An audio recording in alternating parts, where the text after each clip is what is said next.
Hello friends, welcome to do practice. कैसे हैं आप सब। आज हम रिसर्च एप्टीट्यूड की यूनिट शुरू कर रहे हैं, जो यूनिट सेकंड है पेपर 1 यूजीसी नेट एग्ज़ाम की। यूजीसी नेट की यूनिट 1 टीचिंग एप्टीट्यूड वो हम कवर कर चुके हैं। प्रॉपर सिलेबस हमने कवर किया है। उसका सिलेबस आप चेक कर सकते हैं, प्लेलिस्ट बनी हुई है, तो आप चैनल पे जाके इजीली चेक कर सकते हैं। आज हम सेकंड यूनिट स्टार्ट कर रहे हैं रिसर्च एप्टीट्यूड। रिसर्च एप्टीट्यूड की फर्स्ट वीडियो है हाइपोथेसिस और इसकी टाइप्स के ऊपर। तो हमें पता होना चाहिए कि हाइपोथेसिस का मीनिंग क्या है और कौन कौन सी इसकी टाइप्स हैं। सबसे पहले हाइपोथेसिस। हाइपोथेसिस मीन्स कि रिसर्चर उस प्रॉब्लम को लेकर जिस प्रॉब्लम के ऊपर रिसर्चर रिसर्च कर रहा है, तो उस प्रॉब्लम को लेकर रिसर्चर क्या गैस करता है, मतलब रिसर्चर क्या एक्सपेक्ट करता है कि क्या सॉल्यूशन इस प्रॉब्लम के हो सकते हैं, उसे हम कहते हैं hypothesis. Hypothesis means a tentative statement, एक ऐसे स्टेटमेंट जो एक टेंटेटिव है, मतलब वो एक्चुअल नहीं है, बट एक टेंटेटिव स्टेटमेंट है जो रिसर्चर तैयार करता है टेस्टिंग से पहले, और इसी स्टेटमेंट के ऊपर वो टेस्ट करता है कि क्या यह स्टेटमेंट जो मैंने प्रिडिक्ट की है, जो मैंने गेस की है, वो स्टेटमेंट करेक्ट है या नहीं। तो हाइपोथेसिस मीन्स एक टेंटेटिव स्टेटमेंट जो रिसर्चर अपने माइंड से बनाता है स्टेटमेंट की, उस पर अगर हम टेस्टिंग करते हैं तो उस प्रॉब्लम का सॉल्यूशन निकलता है या नहीं। A tentative solution to determine validity, एक ऐसा टेंटेटिव सॉल्यूशन, एक ऐसी tentative statement to determine validity जो वैलिडिटी को डिटरमाइन करने में हमारी हेल्प करती है। इसको करने के बाद, हाइपोथेसिस लगाने के बाद हमें पता चलता है कि जो स्टेटमेंट, जो सॉल्यूशन रिसर्चर ने लगाया है वो वैलिड है या नहीं। ज़रूरी नहीं है कि जो स्टेटमेंट रिसर्चर ने एक्सपेक्ट की है, जो प्रिडिक्ट की है, वो स्टेटमेंट सही ही होगी। मे बी वो हाइपोथेसिस करेक्ट हो और मे बी वो रॉन्ग हो। फॉर एग्ज़ाम्पल, कोई बच्चा है, वो स्कूल में आया और टीचर ने उससे स्कूल के होमवर्क की नोटबुक मांगी, तो बच्चे ने रिप्लाई किया कि वो नोटबुक घर भूल आया। अब यहाँ पर एक टीचर है, वो क्या प्रिडिक्ट करता है कि बच्चा क्या सच में कॉपी घर भूल आया है या बच्चे ने होमवर्क कंप्लीट नहीं किया है। तो ये ज़रूरी नहीं है कि जो टीचर सोच रहा है, जो टीचर प्रिडिक्ट कर रहा है, वो उसकी स्टेटमेंट करेक्ट ही होगी, मे बी उसकी स्टेटमेंट रॉन्ग हो। तो हाइपोथेसिस एक ऐसी स्टेटमेंट है जो रिसर्चर प्रिडिक्ट करता है किसी भी प्रॉब्लम को लेके। आई होप आपको हाइपोथेसिस का मीनिंग क्लियर हो गया होगा। उसके बाद हम चलते हैं types of hypothesis. Mostly 6 types हैं वैसे हाइपोथेसिस की, बट फेमस 2 ही टाइप है, नल हाइपोथेसिस और अल्टरनेट हाइपोथेसिस। सबसे पहले हम देखते हैं simple hypothesis. Simple hypothesis means relationship between 2 variable, जो 2 वेरिएबल के बीच में रिलेशनशिप बताता है। उनमें से एक वेरिएबल होगा इंडिपेंडेंट वेरिएबल और एक वेरिएबल होगा dependent variable. Independent variable means जो कारण है और डिपेंडेंट वेरिएबल जो इफ़ेक्ट है। तो इफ़ेक्ट डिपेंडेंट होता है और कॉज हमारा इंडिपेंडेंट होता है। सिंपल हाइपोथेसिस के अंदर 2 वेरिएबल मीन्स इंडिपेंडेंट और डिपेंडेंट के बीच में रिलेशनशिप बताता है, या इसको हम कह सकते हैं relationship between cause and effect. जो कॉज और इफ़ेक्ट के बीच में रिलेशनशिप बताए उसे हम सिंपल हाइपोथेसिस कहते हैं। For example, smoking cigarette leads to lung cancer. अगर सिगरेट या स्मोकिंग करते हैं तो वो कैंसर का, लंग कैंसर का कारण बनती है। ये एक सिंपल हाइपोथेसिस है कि smoking leads to cancer, smoking cancer का कारण बनती है। तो सिंपल हाइपोथेसिस है, यहाँ पर कॉज और इफेक्ट के बीच में रिलेशनशिप है। यहाँ पे कॉज स्मोकिंग है, कारण स्मोकिंग है, और उसका इफेक्ट कैंसर है कि स्मोकिंग की वजह से कैंसर होता है। तो सिंपल सा मीनिंग है रिलेशनशिप बिटवीन टू वेरिएबल और relationship between cause and effect. Example हमें याद रहेगा, स्मोकिंग लीड्स टू कैंसर। उसके बाद सेकेंड टाइप आते हैं हमारी हाइपोथेसिस की, कॉम्प्लेक्स हाइपोथेसिस। सिंपल में हमने सिर्फ दो ही वेरिएबल के बीच में रिलेशनशिप कंसीडर किया था, बट कॉम्प्लेक्स हाइपोथेसिस के अंदर हम रिलेशनशिप बिटवीन टू और मोर वेरिएबल, यहाँ पर दो से ज़्यादा वेरिएबल के बीच में रिलेशनशिप हम देखते हैं कि दो वेरिएबल के बीच में रिलेशनशिप तो सिंपल हाइपोथेसिस के अंदर होता है, बट जहाँ पे दो इंडिपेंडेंट वेरिएबल है और एक डिपेंडेंट वेरिएबल है, मतलब यहाँ पे दो से ज़्यादा वेरिएबल हुए, टू और मोर, तो दो से ज़्यादा वेरिएबल हुए उनका, तो complex hypothesis means relationship between two और more variable. For example, smoking and other drugs leads to cancer. Simple hypothesis में सिर्फ स्मोकिंग का यूज़ था कि स्मोकिंग की वजह से कैंसर होता है, वहाँ पे एक ही इंडिपेंडेंट वेरिएबल था।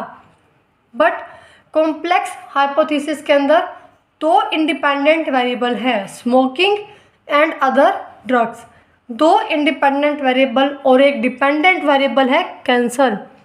तो दो इंडिपेंडेंट वेरिएबल हो और एक डिपेंडेंट वेरिएबल हो, या दो डिपेंडेंट भी हो सकते हैं, ज़रूरी नहीं है कि दो इंडिपेंडेंट और एक डिपेंडेंट भी होगा।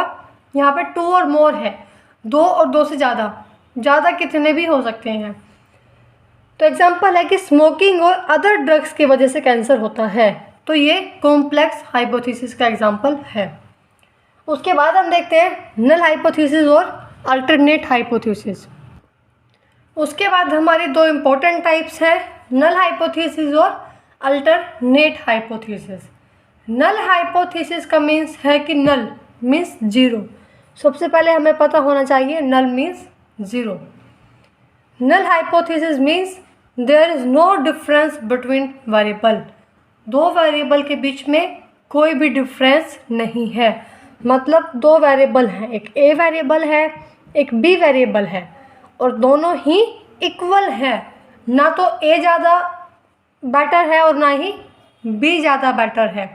दोनों वेरिएबल्स इक्वल इम्पोर्टेंस रखते हैं, दोनों वेरिएबल्स के बीच में कोई डिफरेंस नहीं है। नल हाइपोथेसिस को हम H0 से डिनोट करते हैं, denoted by H0। Null hypothesis means there is no difference between variable, means A variable B variable के इक्वल है। फॉर एग्ज़ाम्पल हम कह सकते हैं, फॉर एग्ज़ाम्पल जैसे पॉवर्टी मीन्स गरीबी का कोई रिलेशनशिप नहीं है सोसाइटी में होने वाले क्राइम के साथ, तो वो नल हाइपोथेसिस है कि पॉवर्टी का कोई रिलेशनशिप नहीं है सोसाइटी के क्राइम के साथ, तो वो नल हाइपोथेसिस है कि पॉवर्टी और क्राइम में कोई डिफरेंस नहीं है या कोई रिलेशनशिप नहीं है। देयर इज़ नो डिफरेंस और there is no relationship between variable, कि एक वेरिएबल मीन्स पॉवर्टी और क्राइम दोनों के बीच में कोई रिलेशनशिप नहीं है, कोई डिफरेंस नहीं है। A variable is equal to variable B and denoted by H0। उसके बाद है alternate hypothesis. Alternate hypothesis means there is significant difference between variable, दोनों वेरिएबल के बीच में डिफरेंस है। नल हाइपोथेसिस का एक एग्जांपल और याद आया मुझे, हम ऐसा भी बोल सकते हैं कि कोई भी पर्सन जो 8 घंटे की स्लीप लेता है या 9 आवर्स की स्लीप लेता है, स्लीप्स ऑफ 8 आवर और 9 hour, there is no difference. Means उसकी वर्किंग एबिलिटी में कोई भी डिफरेंस नहीं आएगा। अगर वो 8 घंटे सोता है तब भी, या वो 9 घंटे सोता है तब भी, कोई भी उसकी वर्किंग मीन्स उसके काम करने की एबिलिटी में कोई भी डिफरेंस नहीं आएगा। ऐसा कहता है नल हाइपोथेसिस कि कोई डिफरेंस नहीं है, वो पर्सन 8 घंटे स्लीप ले या 9 घंटे स्लीप ले। बट अल्टरनेट हाइपोथेसिस कहता है कि उन दोनों में डिफरेंस है, there is difference between variable. यहाँ पर होता है कि एक variable means A is better than B, A variable is better than B. ये हम कह सकते हैं कि जो पर्सन 8 आवर्स की स्लीप लेता है उसकी वर्किंग एबिलिटी ज़्यादा बेटर है 9 आवर्स की स्लीप लेने वाले पर्सन से। जहाँ पे नल हाइपोथेसिस उस चीज़ को इग्नोर कर रहा है कि दोनों के बीच में कोई डिफरेंस नहीं है, वहाँ पर अल्टरनेट हाइपोथेसिस उन दोनों में डिफरेंस बता रहा है कि कोई पर्सन 8 आवर्स की स्लीप लेता है तो वो ज़्यादा उसकी वर्किंग एबिलिटी ज़्यादा होगी 9 आवर्स वाले स्लीप वाले पर्सन से। इसको हम डिनोट करते हैं H1 और HA। इसको हम H1 और HA किसी से भी डिनोट कर सकते हैं, बट नल हाइपोथेसिस को हम H0 से डिनोट करते हैं। अल्टरनेट हाइपोथेसिस का एग्जांपल ये भी है कि पॉवर्टी का रिलेशनशिप है सोसाइटी में क्राइम होने के साथ, कि पॉवर्टी की वजह से भी कुछ क्राइम सोसाइटी में होते हैं। जो जिस चीज़ को नल हाइपोथेसिस इग्नोर करेगा वही अल्टरनेट हाइपोथेसिस एक्सेप्ट करेगा। कभी भी नल हाइपोथेसिस अल्टरनेट हाइपोथेसिस के इक्वल नहीं हो सकता। या तो नल हाइपोथेसिस एक्सेप्ट किया जाएगा या अल्टरनेट हाइपोथेसिस। अगर हम नल हाइपोथेसिस को रिजेक्ट कर रहे हैं तो अल्टरनेट हाइपोथेसिस एक्सेप्ट किया जाएगा कि उन दोनों में डिफरेंस है, A is better than B. और अगर हम नल हाइपोथेसिस को एक्सेप्ट कर रहे हैं कि A is equal to B, दोनों में कोई डिफरेंस नहीं है, तो अल्टरनेट हाइपोथेसिस को रिजेक्ट किया जाएगा। दोनों हाइपोथेसिस कभी भी एक साथ काम नहीं करेंगे, या तो H0 एक्सेप्ट होगा या H1 एक्सेप्ट होगा। आई होप आपको ये कंसेप्ट समझ में आया होगा। आगे हम लास्ट 2 टाइप्स को डिस्कस करते हैं। उसके बाद है डायरेक्शनल हाइपोथेसिस और non directional hypothesis. Directional hypothesis जो एक रिलेशनशिप की डायरेक्शन बताता है, कि डायरेक्शन मीन्स कि जो हमें बताता है कि उससे उसका क्या इफ़ेक्ट हुआ, वो उससे हमारी क्वालिटी या कुछ भी कह सकते हैं आप, इंक्रीज़ हुई है, डिक्रीज़ हुई है, कम हुई है या ज़्यादा हुई है, मतलब डायरेक्शन प्रोवाइड करना। तो डायरेक्शनल हाइपोथेसिस मीन्स जो हमें डायरेक्शन बताता है उस रिलेशनशिप की, direction of relationship. For example, high quality of nursing education will lead to high quality of nursing practice skill, कि नर्सिंग एजुकेशन की क्वालिटी जितनी ज़्यादा अच्छी होगी उतनी ही अच्छी नर्सिंग प्रैक्टिस नर्सिंग स्किल होगी। अगर नर्सिंग एजुकेशन की क्वालिटी ही अच्छी नहीं होगी तो नर्सिंग की प्रैक्टिस भी अच्छी नहीं होगी। तो nursing education quality will lead to high quality of nursing practice skill. ये एक डायरेक्शन प्रोवाइड करता है कि अगर क्वालिटी अच्छी होगी तो प्रैक्टिस भी अच्छी होगी। ये डायरेक्शन है कि क्वालिटी अच्छी होने से प्रैक्टिस भी इंक्रीज़ होती है, प्रैक्टिस की क्वालिटी भी इंक्रीज़ होती है। उसके बाद है non directional hypothesis. Non directional hypothesis means कि जो हमें रिलेशनशिप तो बताता है बट उस रिलेशनशिप की डायरेक्शन नहीं बताता।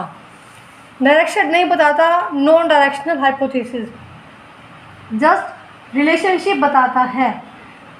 जैसे कि एक कैट है, वो कैट की हमें 2 टेल नज़र आ रही है, इस तरफ भी और इस तरफ भी।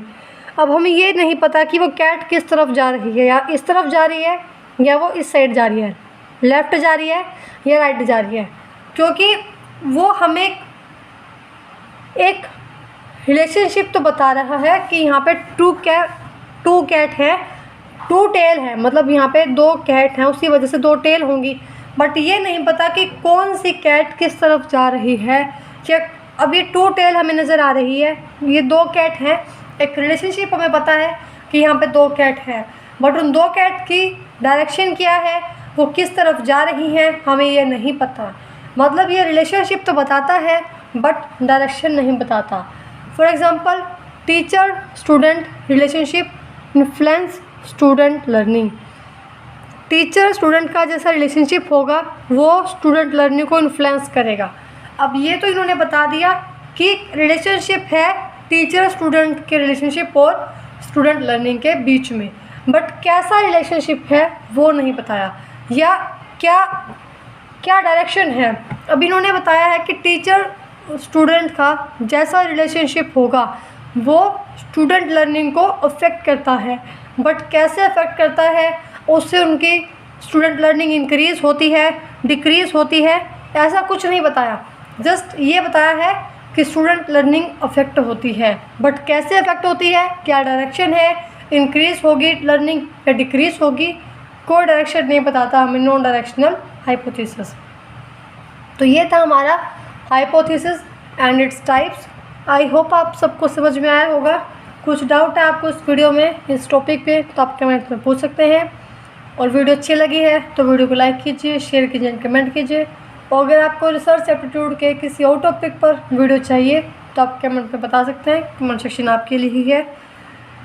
और अगर आप चैनल पर नए हैं तो चैनल को सब्सक्राइब कीजिए, बेल आइकन प्रेस कीजिए ताकि आपको आने वाली वीडियो की नोटिफिकेशन मिल जाए।